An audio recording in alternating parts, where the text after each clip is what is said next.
The theme I was given for this evening's sermon is forgiveness, based on Psalm 32. I will never forgive the man who scammed me out of my savings. I forgive the driver who killed my daughter. I am trying to forgive the school friend who bullied me, but it's hard. While it's not one of the top themes in the news these days, mentions of forgiveness and the lack of it crop up quite frequently, and not only in religious contexts. Interpersonal forgiveness and reconciliation are topics of universal and abiding interest. This must be because human beings are fundamentally social animals whose relationships continually break down and need mending. Add to that the frequent failure of institutions such as the church or the state towards individuals, and there is plenty that needs to be forgiven in this life. In popular culture, the desire for justice is a strong theme in drama of all periods, from Homer to Hollywood. However, vengeance by the sword or retribution via the gun barrel tend to be preferred by poets and dramatists, above even the achievement of justice in a courtroom. And sadly, portrayals of forgiveness and reconciliation in plays and films can be somewhat formulaic, saccharine, and perhaps not very believable. Despite that generalisation, two films of the last decade each tackled such themes in less formulaic ways. It may be no coincidence that their British directors share an Irish Catholic background and are in fact brothers. Both films respond to personal tragedy coupled with institutional failure. First of all, in Martin McDonagh's 2014 film 3 Billboards in Ebbing, Missouri, the mother of a murdered daughter pursues justice in the face of police failure and inaction. At the end of the film, she finds some reconciliation with individuals in the police force, but she remains on a quest to find the perpetrator, and perhaps for her, any culprit will do.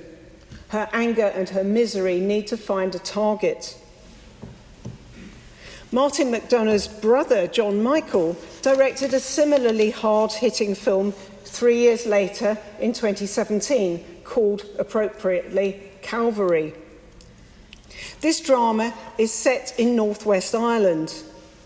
It explores some very painful themes, and especially the church's failure to prevent the clerical abuse of children, the resulting collapse of respect for the priesthood, and the desire for retribution for unthinkable crimes. In contrast to 3 Billboards, however, at the end, Calvary does offer the possibility of atonement and forgiveness even after tragedy. I hope you appreciate that I'm trying to avoid too much in the way of spoilers in case you haven't seen these films. As both films suggest, the processes of finding justice, working towards forgiveness, and the challenges of lasting reconciliation are fraught with difficulty. This means that the most convincing portrayals of these are rightly complicated and not straightforward. An older example from the pre-movie era would be from Charlotte Bronte's novel Jane Eyre. In this book, the eponymous heroine returns to visit the dying aunt who was unremittingly cruel to her as a child and who disowned her. On her deathbed, Aunt Reed has summoned Jane out of a sense of guilt at her own poor treatment of her. But even though Aunt Reed admits that eternity is before me and Jane longs earnestly to be reconciled, finally the aunt proves unable to finally ask for Jane's forgiveness. Yet as her aunt fades away, Jane is able to say freely, "Love me then, or hate me as you will. You have my full and free forgiveness. Ask now for God's and be at peace. In this case, it is Jane who is set free by her ability to forgive, while her aunt remains trapped by her baseless resentment of her, even at the point of death. But our psalm today, Psalm 32, is not about interpersonal forgiveness, but divine forgiveness.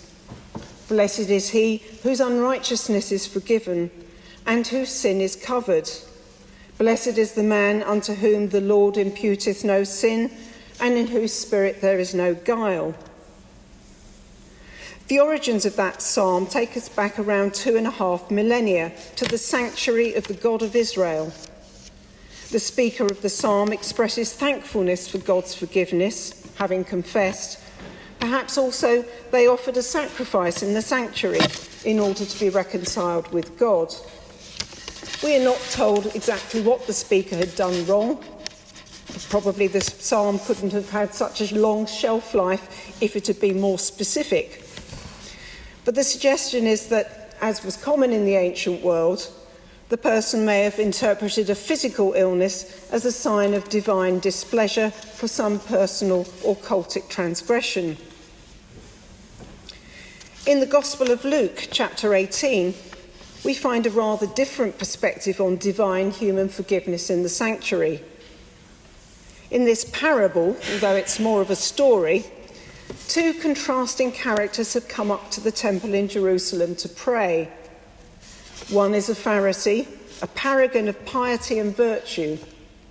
Sources of the time beyond the New Testament tell us that the Pharisees were not regarded as hypocrites, as the Gospels often imply, but rather they were highly respected by the general public as sincere, non-elite religious practitioners. The other worshipper was a socially despised tax collector, a profession infamous for extorting money from fellow Judeans and serving the foreign occupier, the Romans. The Pharisee in this story, however, is full of self-congratulation on his piety towards God and his superiority over other people. I thank you that I am not like other people, he says. The socially outcast tax collector, though, keeps his distance from other worshippers and admits his guilt, asking only for God's mercy.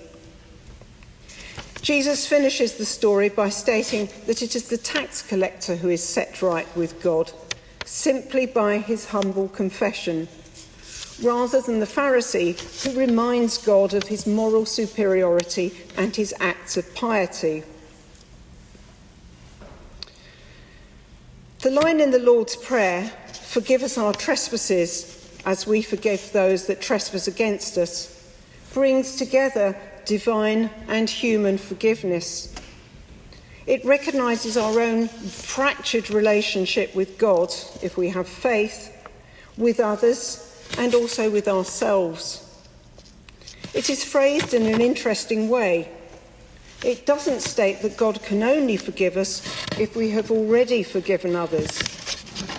However, it does imply that we shouldn't be holding on to resentments if we want God to forgive us our own shortcomings. And the first step along the way to forgiveness is to acknowledge the problem and to be open to making that often challenging journey in life and faith. Amen.